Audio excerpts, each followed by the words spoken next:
Ako, JC, alam mo ba ang pag-uusapan natin this morning dahil nga sinasabi nila bare months na naman at palamig na ng palamig ang panahon.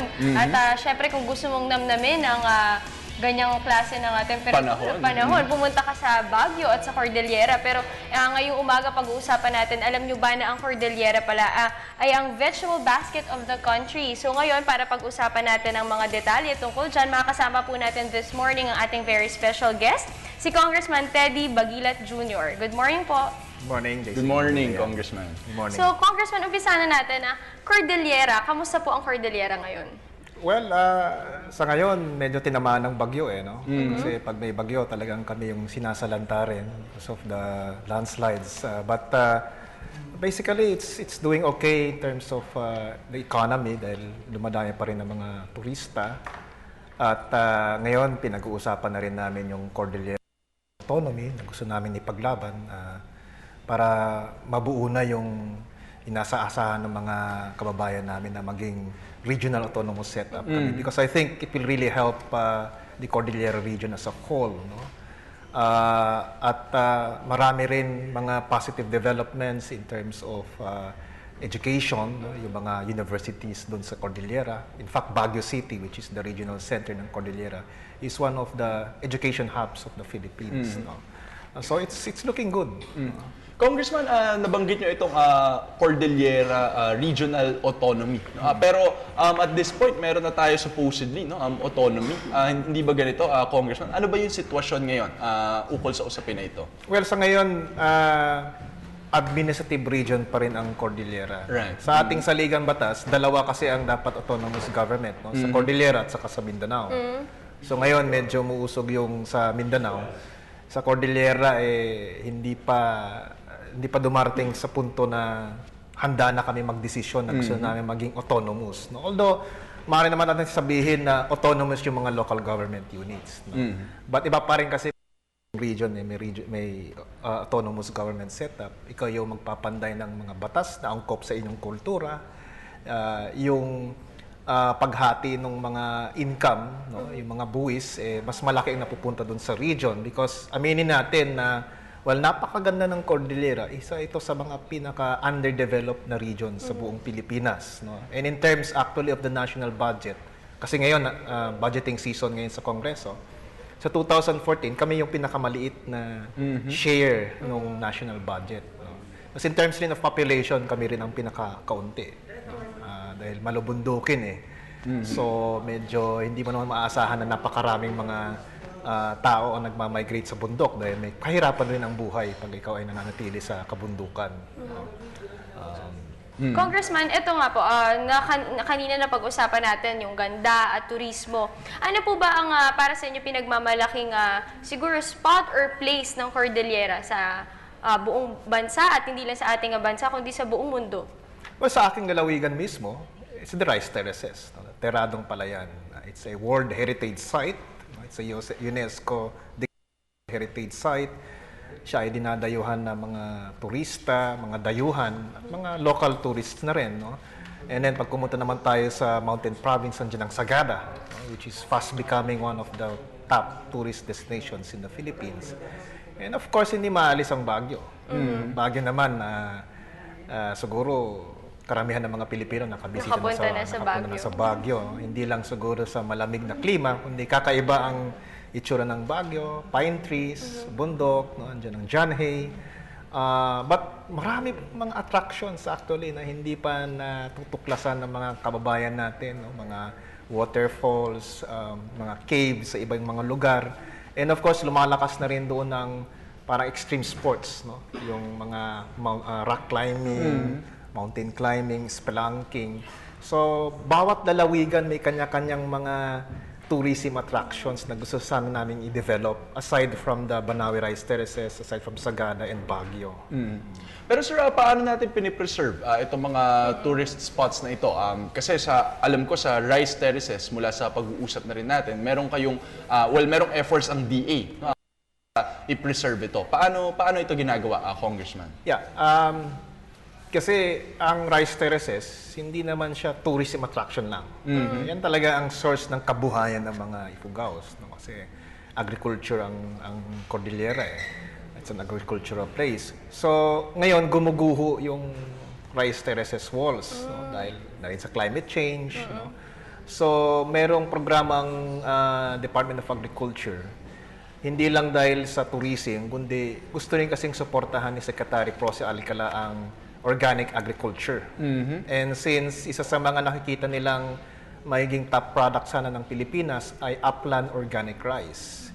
So kung i-maintain mo yung rice terraces, darating siguro ang panahon na pwede tayong mag-export ng upland organic rice. Although, dilemma rin yun because karamihan rin ng mga ifugaws, hindi sapat yung ani doon sa rice terraces. No? So, mag-ani kami, siguro 2-3 buwan, yun ang kinakain namin, yung upland organic rice.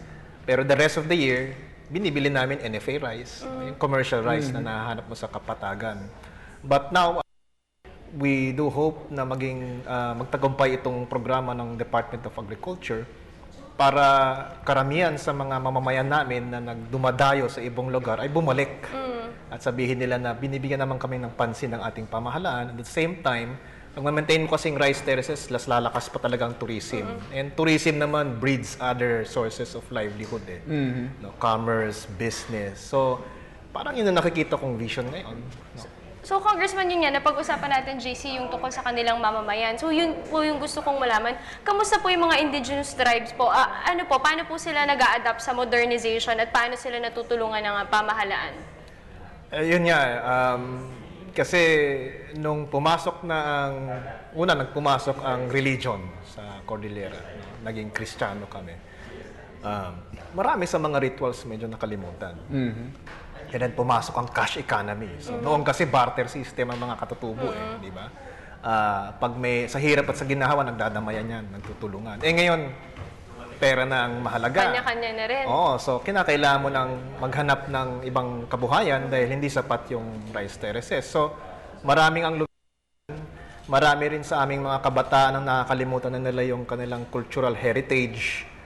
Kasi pag makalimutan mo yung kultura, mas madali kang dumayo no? Umalis sa lugar dahil wala nang ties no? But kung palakasin natin yung appreciation sa culture, bahagi sa kultura yung bayanihan, yung pagkakaisa, hindi basta-bastang lilisan ka no? Lagi ko namang sinasabi sa mga Ifugaos na hindi ko naman inaasahan na yayaman tayo dito sa Ifugao. Sana nga mangyari, no? But mahirap talagang mamuhay sa kabundukan.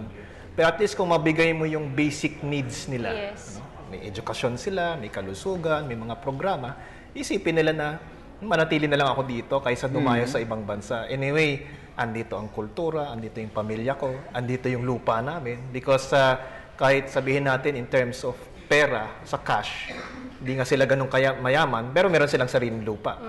Meron silang rice terraces, meron silang forest area. No? Kasi bahagi sa aming property, sa aming kultura is hindi lang yung palayan, hindi lang yung bahay, kundi yung forest, yung gubat.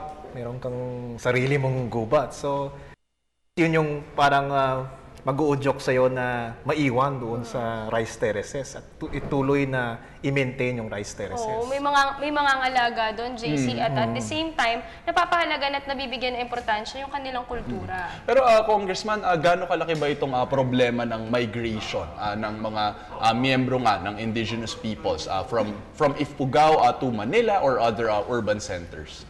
Medyo malaki because pagmamasdan mo yung community, no? Let's say, pumunta ka doon, gusto mong kausapin yung mga magsasaka. Karamihan makikita mo mga matatanda, middle age, o kaya yung mga bata. Bihira kang makahanap ng kabataan. No? So, napakarami mga bata, maliliit, and then yung mga matatanda. But where are the younger generations? Most of them kasi, once ka makakuha ka ng edukasyon, sa Cordillera, napakahalaga yung education. Dahil kami, mapalad kami dahil yung mga Belgian missionaries, yung mga American Protestants, nag-establish sila ng mga schools doon. So karamihan sa mga Cordillerans, edukado. No? Yun ang pagkakaiba namin sa mga ibang katutubo ng Pilipinas because most of the have a college degree.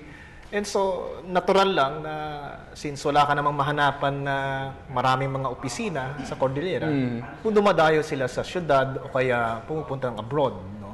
So, ang tanong is, sino tuloy yung mananatili sa rice terraces na itutuloy niya yung pagsaka? Kasi kahit sabihin natin, na-restore na yung rice terraces, may pera na dinadala ang gobyerno doon, ang susunod na hamon is, paano yung labor? No? Because labor-intensive yung mag-maintain ng rice terraces, yung mag-ani, yung magtanim. So yun yung nakikita naming dilema ngayon. Na gusto nga natin maging edukado ang mga kababayan natin, but karamihan naman sila, once they get a college degree, mas gusto nila magtrabaho sa syudad. So, malaki rin pala yung disadvantage, JC, ng pag-alis ng mga tribes doon sa rice terraces. Pero siguro, pwede rin naman yung umalis sila, mag-aral sila, pero sana bumalik sila ulit doon para doon sila magtrabaho ulit. Pero yun nga yung isang issue na medyo nahihirapan yung mga iba. So, ito naman, gusto ko rin po malaman, dito po sa Cordillera, paano po yung mga, ano pa po ba yung iba nilang ikinabubuhay? Mostly really tourism, agriculture, and mga areas na may mining, in Benguet, in Kalinga, may mga mining claims. So marami rin, bagamat ako ay isa sa mga nagtutulak ng alternative mining bill, no? Sana protected areas ang mga indigenous peoples communities, pero aminin na natin, may mga Cordillerans rin na nabuhay o nagkaroon ng negosyon dahil sa katas ng pagmimina. No? But yun nga, we're looking sana at other industries, no, na angkop sa Cordillera, no, sa kultura at saka sa aming environment na hindi lang pagmimina. No? But yun nga, it's a challenge kasi mahirap naman talagang mag-isip ng mga economic activities sa bundok. Yes. Hirap eh. Actually, Congressman, nagkaroon ng panahon before kung kailan naging mainit din yung issue ng mga tribal wars, no? Or yung mga pag-aaway nga ng mga tribo dito sa Cordillera. Ano ngayon yung sitwasyon sa mga tribo natin ngayon? Marami pa rin bang wars na nagaganap or humupa na ba ito, Congressman? Well, yun nga, naging mainstream na rin eh. So, dati talaga, bahagi yan ng buhay eh. Na hindi naman palaging may laban, no? But malakas kasi yung aming paniniwala na ipagtatanggol namin ang lupa. O merong hunting grounds dyan, merong source of water, so minsan nagkakaroon ng alitan, yung mga tribo, at kung hindi mo, una naman pag-uusapan is peace pact. Alright. Bahagi yan ng kultura na hanggang ngayon malakas pa rin sa Cordillera, no? In some parts of in some provinces talaga yung peace pact o bodong mahalaga pa rin sa way of life, no? So kung merong kabundukan na ayaw naman sabihin ng isang tribo na ako may-ari nito, magkakaroon tayo ng peace pact among the other tribes. Nagkakaroon na ng tribal war kung maputol yung peace pact na yun, no? Kunyari may nagkataon na may pinatay at nalaman nila na ang pumatay yung kabilang tribo, yung kapitbahay na tribo. So doon nagkakaroon ng tribal war. Kasi batay nga sa kultura, kung mabuwag yung peace pact, anong susunod? So tribal war, no? But more or less naman, most of the tribes, ayaw nila ng patayan. Ayaw ng gulo. Diba? But so ngayon, parang may mga tribal councils na sisiguraduhin lang nila na hindi humantong sa patayan talaga. Kahit sabihin natin, right now we are in the state of war kasi nga na nabuwag yung peace pact. Pero sinusubukan pa rin nila mag-usap. Ano ba nangyari niya? Magbigay na lang tayo ng kabayaran, no? Multa. No? So bahagi ng kultura eh, no? Na siguro sa mga ibang Pilipino, hindi nila maintindihan bakit ang buhay may kapalit na kabayaran. Talagang ganyan ang kultura minsan, no? Na may pinatay ka, maaaring makulong ka, pero yung tribo magmumulta, magbabayad ng ilang baboy at siguro mamawalang bisa na yung kasalanan doon sa kabilang tribo. Ito, JC, very controversial yung issue ng PDAF o yung pork barrel scam. So, Congressman, given the budget, ano po ba yung mga areas of improvement or industriya sa Cordillera ang gusto pa po natin palakasin or tutukan? Ako, it's really the basic services. Marami pa rin sa Cordillerans ang hindi naaabutan ng basic services on health, livelihood, and education. So, kahit sabihin natin wala na yung PDAF, no? But sana man lang yung mga national line agencies ay bigyan pa rin pansin ng Cordillerans. Kasi medyo at a disadvantage kami kung ang batayan natin is yung national planning matrix. So, halimbawa, ang standard ng DepEd ay isang guro o isang classroom sa 45 na school children. Bihira ka makahanap ng 45 school children sa Cordillera dahil magkakalayo yung bahay. Opo. Mga bundok-bundok eh. Yes. So, on the average sa amin sa Ifugao, siguro 20, 25. But kung wala ka namang dalhin na guro doon o kaya na classroom, drop out yung 25 na yun. No? So, yun ang medyo equalizing fund lang sinasabi nga natin palagi na ang PDAF, kung hindi man siya mabigyan ng pansin ng national government dun sa kanilang criteria, at least andyan yung PDAF na maraming maglaan yung congressman sa pagpapatayo ng isang classroom doon. And that goes to other facilities like health centers, daycare centers. No? But, well, adjustment, no? We'll just do our best na ilapit yung aming paliwanag yung sitwasyon sa aming lugar doon sa mga national government agencies.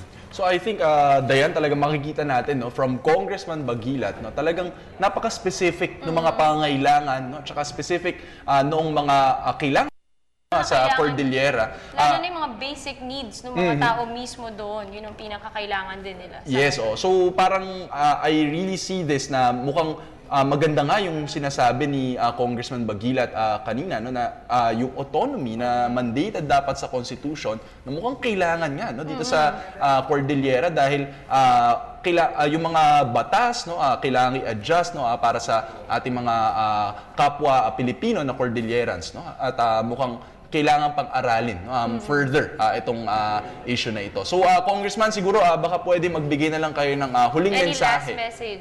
Maaari niyong imbitahan siguro yung ating mga tagapanood sa Cordillera. Yeah, well, nagsimula lang ang Burr months. No? So, ang iniisip natin ngayon ay Pasko. At kung gusto mo talagang magdiwang ng Pasko dito sa Pilipinas, pinaka-best sa akin ay ang kabundukan. Cordillera. Malamig. Malamig, may pine trees. Nakaka-relax. Lahat ng mga tao ay masaya at kakakilala because sa Cordillera andun yung sense of community. And it's the best way to celebrate the holidays, no, with the community. Okay, maraming so salamat, Congressman. Yan po si Congressman Ted Jr., ang ating Ifugao representative.